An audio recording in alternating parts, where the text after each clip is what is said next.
At Sony's E3 2012 press conference, it debuted a game called Beyond Two Souls, essentially the spiritual successor to a game by Quantic Dream that was called Heavy Rain. Now, that game was kind of polarizing. Some people loved it, some people hated it, but this is kind of the next game exclusive to the PlayStation 3. Now, they showed a little bit of the game at the press conference, but we were lucky enough to see about a 40-minute demo of the game, and that's what I want to talk to you about. So, first, a little bit of background. The main character in the game is named Jody Holmes, and she's played by Ellen Page. For some reason around the offices, everybody loves her. They're very excited that she is the main character in the game. And she plays this girl who has had this link with an invisible entity. She doesn't know if it's a ghost or not. She's been linked to it since she was a child. She calls the entity Iden. And basically the whole game is the story of their relationship and how they're going to coexist together. It takes place across 15 years of her life. So you play her as basically 3 different periods. You play as a little girl, a teenager, and an adult. And basically it's all about how does she learn to accept what she is, this person that is linked to this other spirit or ghost or whatever it is, they won't really say. And the important thing here to remember is that Iden, the spirit, is not a power or a pet, and it doesn't really always obey Jody. It has its own mind and its own way of doing things, and they described it a little bit like a wild animal, and it's a character all on its own.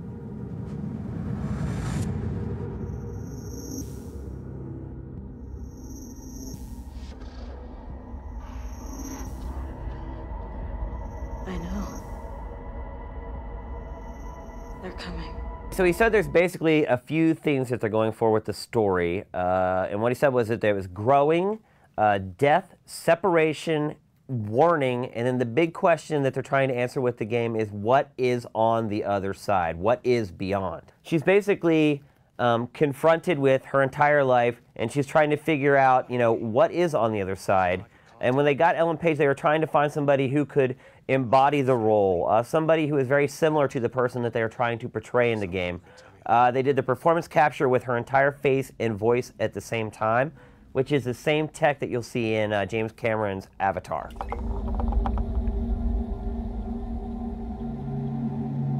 You don't talk much, do you? So right before they started the demo, they said one thing they really wanted to sort of impart into the people who are watching it is that they didn't want us to watch this one section of the game and then extrapolate the way that part is across the entirety of the game. They said, you know, what they learned on Heavy Rain can be incorporated into a more action-driven game. And now that I've seen it, you can definitely see that. There's a lot of quick-time events in this game, but they're kind of bookended by more elaborate action scenes. And basically, you take control of Jody, and you can also take control of Iden. Now, while you're in control of Jody, it's more the traditional Heavy Rain stuff, a lot of quick time events, even in some cases to do the most simple things. But Iden, you're kind of this disembodied entity, and Iden has this sort of mental and spiritual link to Jody. He can leave her, but he can only go so far. It's almost like a leash that he has. But he has the ability to affect objects in the real world. He can talk to Jody. It's a language that you can't understand. It sounds like gibberish if you're actually playing the game, but she responds to him as if she can understand what he's saying. He can also possess humans. He can possess animals, and all that is kind of governed by this aura system. And the way it was explained to us is that every human being has its own aura based upon their perspective on things, and that's why certain police officers or whatever can be possessed and other people can't. It all depends on how they've lived their life and what their priorities in life are. Obviously, they don't go that far into detail with each character in the game, but it does kind of give a valid excuse for how you can only possess certain characters and not others. All right, so as the demo starts, Jody is asleep on a train. It's late at night, and it's raining really hard outside. And you first start as Iden, and you're in control of Iden. And basically controlling Iden takes a little getting used to. You actually steer him using the 6-axis controls, so you tilt it left or right. And then it kind of almost functions like a racing game. The R2 trigger is kind of the gas, and then the L2 is the brake / go in reverse. You can tap the L1, and that will basically center Iden's view on an object. And then you look at the color combination to figure out how you can interact with that object. There's also kind of a quick spin around that you can do to be able to turn around and start going the other direction really quickly. It does take a little getting used to. I don't think I've played a game that really uses a 6-axis like this in quite a while. Maybe Flower, I think, might have been the last one. But it does function pretty well once you kind of get a handle on it. So anyway, she's on the train. You take control of Iden. You kind of mess around with some other people on the train. You knock a drink out of a lady's hand. You fiddle with like some guy's newspaper. You go outside, and next thing you know, the train is starting to come to a halt, and there's an announcement made over the train. It's basically saying, you know, everybody stay seated. We have an emergency stop. So as Iden, you go outside and you realize the police have stopped the train. And right now, Jody's on the run, so obviously that's a pretty big deal. So as Iden, you can kind of go out and you can eavesdrop on the police, and you hear them talking about how there's this girl who's wanted for treason, blah, blah, blah. So immediately you realize, yes, they're there for her. So you go back inside the train as Iden, and now you're trying to wake Jody up because you realize the cops are coming for her. So you wake her up. She gets a little angry with you, says, why are you waking me up? She quickly realizes that there are police inside the train car with her. She stands up and tries to walk away, but they recognize her. So a chase ensues inside the train car. Now, this part we did not get to play ourselves, but the developer said that you are actually controlling Jody as she walks down the train sort of center aisle. She's getting jostled back and forth as the train moves. Don't ask me why the train took off again once the cops got on it. I have no idea. But it does. So the chase ensues. She eventually hides in the bathroom. The cops, for whatever reason, don't break down the door. She has enough time to get a hatch open, again, using the 6-axis and some quick time events to try to get the hatch open. She gets on top of the train. Chase ensues on top of the train. You have some fisticuffs with the cops. Again, all quick time events, mostly with the right analog stick and the shoulder buttons. Ultimately, she gets cornered, and she has to make a jump for it. So she jumps from the top of the train while it's going, and as she does this, Iden actually protects her. He builds this sort of protective barrier around her while she's jumping. So when she does finally land on the ground, he actually keeps her from getting injured. So this is where the game, from my perspective, gets really impressive from a visual level. So suddenly she's running through the woods. She lands in the woods. She hears the cops coming. She sees flashlights. She hears dogs barking.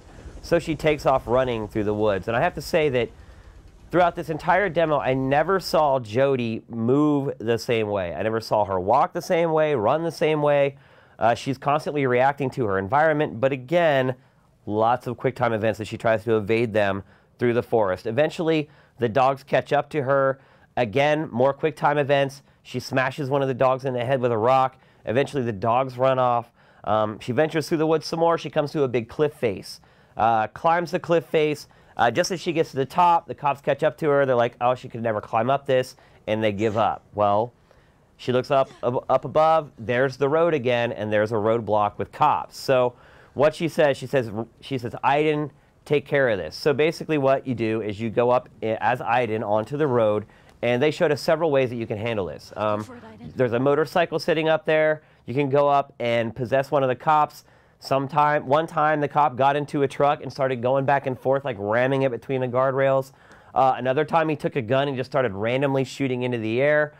Either way, it distracted the other police officers so that Jody was able to get on the motorcycle and take off. So now you're riding on this motorcycle down the road. Again, you're using the 6-axis to steer the motorcycle. We did not get to play this section either. But I did notice the developers even had problems keeping the motorcycle off the rails here, so maybe it's something that they just haven't fine-tuned yet, but it seemed to be a little difficult. Ultimately, she comes to another roadblock. Basically, the main bad guy from the SWAT team is there on the other side of the bridge. She stops. They kind of eye each other down.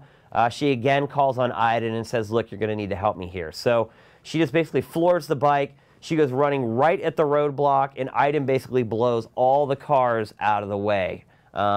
She continues on. Eventually, she gets into town. And this is really one of the first scenarios in the demo where you can see that there's a lot of different ways to do something. Essentially, Jody's kind of hunkered down, and it's all on Iden at this point to get her out of this situation. There are literally, I don't know, 10 or 12 different SWAT vehicles here. Well over a dozen soldiers, snipers on the roof.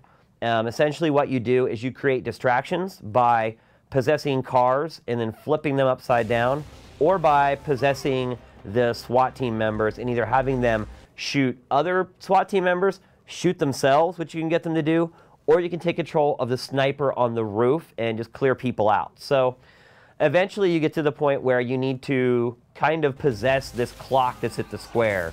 And what it does is once you possess it, it kind of breaks and falls over, and that sort of gives Jody an opportunity to escape inside an old theater. So that's pretty much where the demo ended. They did show us one alternate sort of route through it where you actually get arrested. And once she gets arrested, you end up getting into the SWAT vehicle. During the ride, you possess one of the cops inside the SWAT vehicle. You get him to sort of either shoot or distract everyone else in the vehicle. The vehicle flips over and it crashes. And then both of them ended the same way, no matter how you finished it. And that was with her talking to the head of the SWAT team as he lay on the ground almost unconscious, basically saying, "Don't mess with me. Next time I'm going to kill everybody." And then that's where the demo closes. Tell them to leave me the fuck alone, because next time, I'll kill everyone. Overall, my impressions, I was a little surprised how similarly it played to their prior game. Heavy Rain is one of those games that people either love or hate. So I was a little surprised that they kind of went back into that route. But at the same time, it is refreshing to play as Iden because it does give you a lot of more flexibility in how you handle everything. I would probably prefer to play it with an analog stick at this point in the game, not necessarily with the 6-axis though. Come on, Iden. I think they get the message.